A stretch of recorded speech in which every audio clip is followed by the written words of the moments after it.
Dynasty Warriors Origins is the newest entry in the Dynasty Warriors series. This game works as a reboot to the original franchise, which they've made 9 entries of, excluding the Extreme Legends and definitive versions of the games.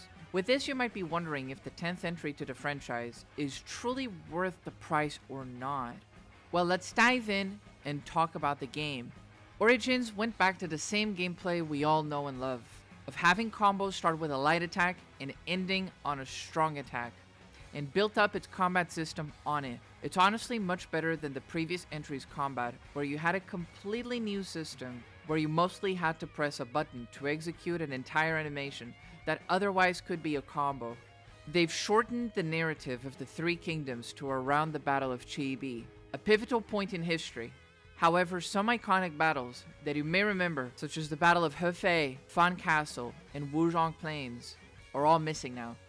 They've done this so they could improve the characterization of some of the featured characters, where throughout the story and Origins they have a nice development and we get to know them a lot more through their new bonding system, which in previous games it was locked to the ambition mode, where you use the character as a bodyguard and eventually they would express how they feel about you. In this game, the characters are much more complex. They all have distinct personalities and designs, so you can easily identify who is who. I personally don't dislike the new designs. I think some of them are close to the amazing designs in Dynasty Warriors 8, so I'm very happy with how they turned out. A big point of criticism towards the previous entry, Dynasty Warriors 9, was that the voice acting in the English version was lackluster. Someone, please, save me! Which they've fixed in this game. Break through their ranks from behind! Start the event! Everything feels well pronounced and accurate, which I'm sure everyone will appreciate. The only point of criticism I'll give towards the voice acting in this game is that due to how they try to lip sync with the characters' models during a cutscene, they end up talking in a rather unusual way. It feels very unnatural, and I hope they fix that in the next entry. Something I've liked about the game is that it has visually improved a lot compared to the previous entries. The character models are better, the designs are better, and the environment, both in the middle of battle and in the overworld, are good. I found a few glitches with the lighting, but that's most of what I can say about negative experiences with the visuals, as they are a solid upgrade from previous experiences. The game is amazing at making the player feel immersed in the story, and especially in the major battles that take place. Their new way of initiating charges during wars is really fun, and it never gets old charging in with a massive army while rushing through the battlefield. It's a very good cinematic shot, and I really enjoy it every single time it happens. Talking about the overworld, which was a big point of concern for the audience before the game released, it actually doesn't feel as silly or as bad as people thought before the game came out. The map is relatively large and it's fun to explore and traverse. You can see the cities, castles, settlements, and more from the diverse ecosystems in China. Whenever you pass through a city, gate, or location in general, you can hear some dialogue from residents talking about the ongoing war and events that are happening in the story, which just contributes to how immersive the world can be. Overall, the overworld feels pretty nice. The collectibles are very generous, so you can upgrade your gems and gather items for side quests. You can practically feel yourself riding on horseback throughout China, from war to war, aiding your kingdom of choice. Speaking of the map, you can also do some campaigns as optional content. These aren't very long, and they feel like those missions that you would do in ambition mode, where you have to save some peasants, find thieves, and eliminate them, yada yada yada.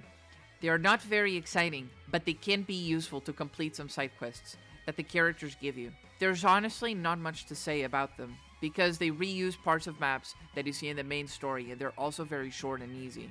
Something that must be mentioned is how the weapons work in this game. You start with a sword and end up unlocking more weapons down the line. Compared to the sword, these other weapons are much more limited when it comes to their moveset. Most of them only have one strong combo, which means whether you press light strong or light strong, the moves that come out are exactly the same. The only difference is if you hold the strong button and end up doing a charged attack, which can differ from which weapon you're using, as all of them have unique mechanics. So the gameplay might feel a bit more repetitive than with the sword, as you end up unlocking extra attacks down the line, which expands what you already had. Overall, it's still a solid weapon mechanic that I'm looking forward to seeing developed more in the next entry. I'd like to mention that you're going to be interacting with other characters a lot. You're going to be watching bonding cutscenes and learn more about them. Things such as their hobbies, likings, and opinions.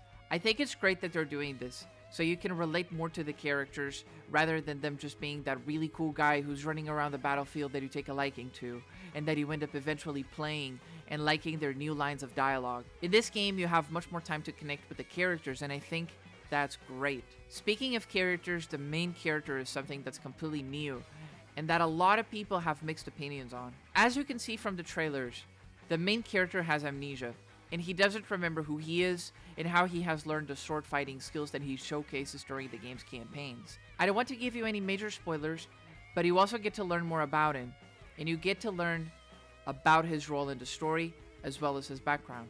So he's more than just that rando who's running around battlefields just for the sake of having a playable character for the players.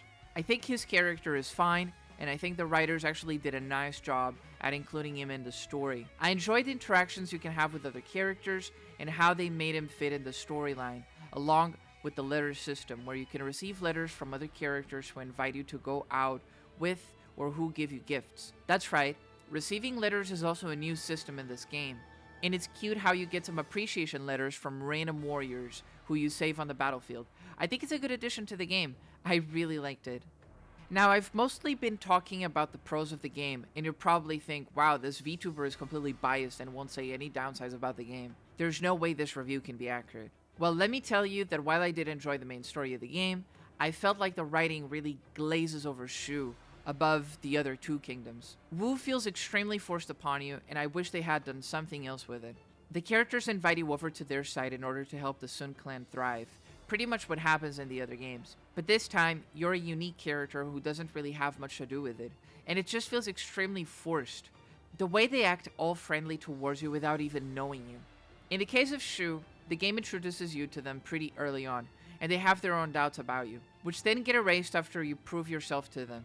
It's not the case with Wu, and I really didn't feel that connection that I felt with the Shu characters. Wei is kind of in between both experiences, where it doesn't feel like it's extremely forced, but it also doesn't feel completely natural. It's still way better than Wu in my opinion.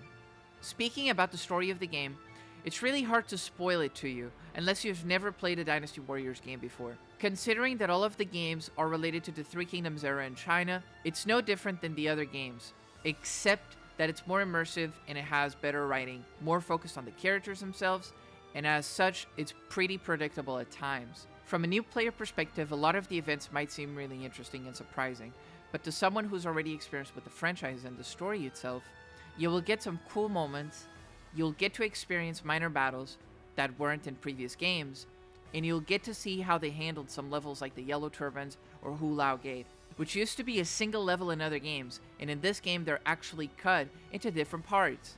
Of course, they also had to do this, not only to have some more historical accuracy, but also to give you content in the game. I previously mentioned that this game only goes until around the Battle of Chibi, and that would be the shortest Dynasty Warriors game if it didn't have more filling in between, which this game does pretty well, but I still feel like going all the way to Wuzhong Plains would have given us a really good conclusion to the Three Kingdoms, and like this, it just feels a little bit incomplete, as a player who has experienced the other games and the amazing major battles that they had. I also noticed that they've reused parts of movesets from previous Dynasty Warriors games. The sword definitely reuses animations and parts of other sword movesets. For example, Cao Cao's sword from Dynasty Warriors 8 is used as part of the moveset for the sword in Origin. I've noticed the heavy aerial attack is practically the same. They also reuse voice lines for NPCs when they engage you in battle, or when they're retreating, or even in trouble. And lastly, they reused a few tracks in the OST. I definitely recognize them from Ambition Mode and Dynasty Warriors 8. It's not a bad thing, it's just a nitpick from my side, and something I would like to have pointed out since the game isn't exactly super long. Now that I've mentioned the game's length, I would like to mention that there are multiple endings for the game, and a New Game Plus. The New Game Plus is actually pretty good, and it makes sense on how it works. I wouldn't mind having another game with the same system, since you'll definitely be playing the game multiple times to get every perspective possible when it comes to the main story, since you will eventually have to experience some battles through the perspective of Wei, and later on, you might want to experience it from Shu's perspective, for example. They allow you to replay wars in New Game Plus, but it's inferior to what free mode was in previous entries. As you can't just play as the other playable characters in the game, they're always temporary and you can't pick the opposite side during these battles. For example, you can pick the yellow turban side during that war, so you're always stuck playing against them, which gets old fast. You'll also want to make use of New Game Plus to max out your bonds with every character possible in the game, since at some point during the story you won't be able to bond with certain characters, so the fact that New Game Plus lets you select which point in time you want to start in, you'll be able to do things you didn't before and interact with characters you hadn't. I'd like to mention that once you unlock New Game Plus, you also get access to the ultimate difficulty. Overall, the difficulty in this game is much better executed than in some of the more recent entries of the franchise. During your first playthrough of the main story, you only get access to the hard difficulty, which at times still feels rather easy. I hope that in future entries, they improve on the difficulty of the game and make it even harder, as playing these games feels extremely satisfying when mowing down a bunch of troops, but I would like the officers to still put up a fight against me and some of the troops to interrupt my attacks. While they do that when they're more motivated through the morale system, it still could be somewhat more, and I would like to see it improved in that aspect in the future. With this, I've talked about everything I had to say about the game. I would like to thank Koei Tecmo Europe for giving me a key to review this game. I really enjoyed my time, and I think it's a great experience for new and returning players alike. I'll give it 8 out of 10 foxes, because not only did I find some faults within the game, but I also think that the price for the base game being 80 euros is too expensive for a game like this. I think you'd have an amazing value off this game if it were at most 70 euros, and ideally 60 euros as it provides a complete experience just like many other games have done in the past. Thank you very much for watching. I hope you've enjoyed this review, as it's my second review ever. If you enjoyed it, please don't forget to subscribe and hit the like button. Tell me down below in the comments what you think of this game, if you've played it, or if you're excited to try it out. Well, that's all for now. Thank you guys so much for watching. Oyasin.